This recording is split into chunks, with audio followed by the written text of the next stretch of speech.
Day 12, a study in Proverbs. Proverbs chapter 12, the root of righteousness. Whoever loves discipline loves knowledge, but he who hates reproof is stupid. A good man obtains favor from the Lord, but a man of evil devices he condemns. No one is established by wickedness, but the root of righteousness will never be moved.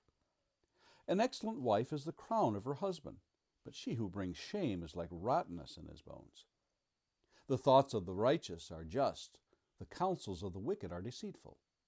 The words of the wicked lie in wait for blood, but the mouth of the upright delivers them. The wicked are overthrown and are no more, but the house of the righteous will stand. A man is commended according to his good sense, but the one of twisted mind is despised. Better to be lowly and have a servant than to play the great man and lack bread.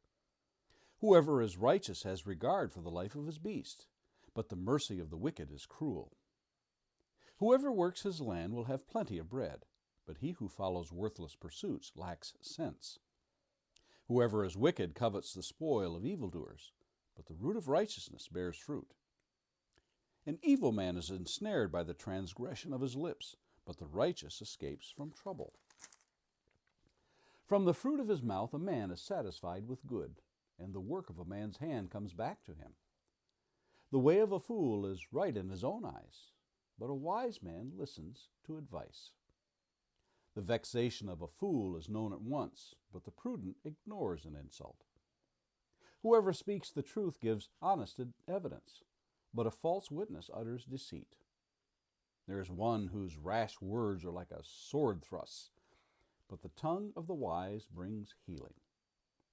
Truthful lips endure forever, but a lying tongue is but for a moment. Deceit is in the heart of those who devise evil, but those who plan peace have joy. No ill befalls the righteous, but the wicked are filled with trouble. Lying lips are an abomination to the Lord, but those who act faithfully are his delight. A prudent man conceals knowledge, but the heart of the fools proclaim folly.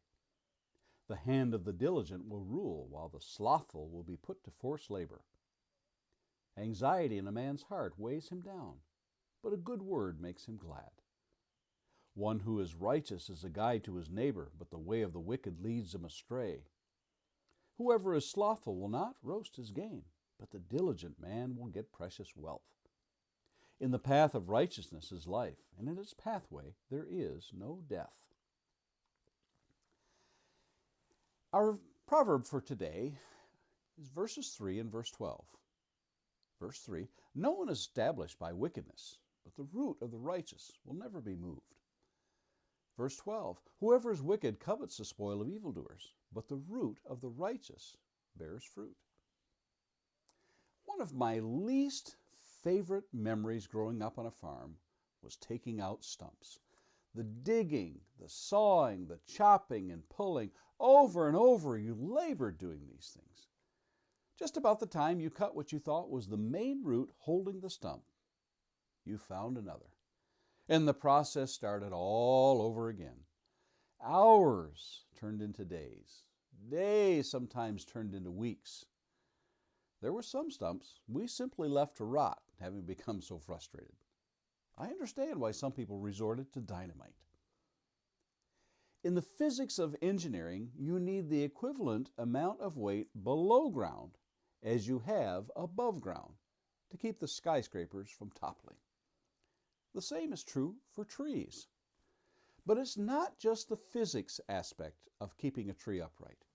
It is also the fact that it is the roots that nourish the tree by providing nutrients and water from the ground.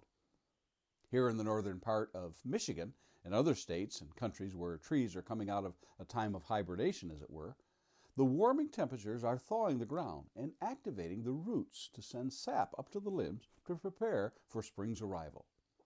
In the maple trees, that sap is harvested and processed into maple syrup and other sugary products. I have an appreciation for what Solomon presents in these two passages from chapter 12, having removed stumps and tapped trees to make maple syrup. The stability and that which the root provides for sustenance.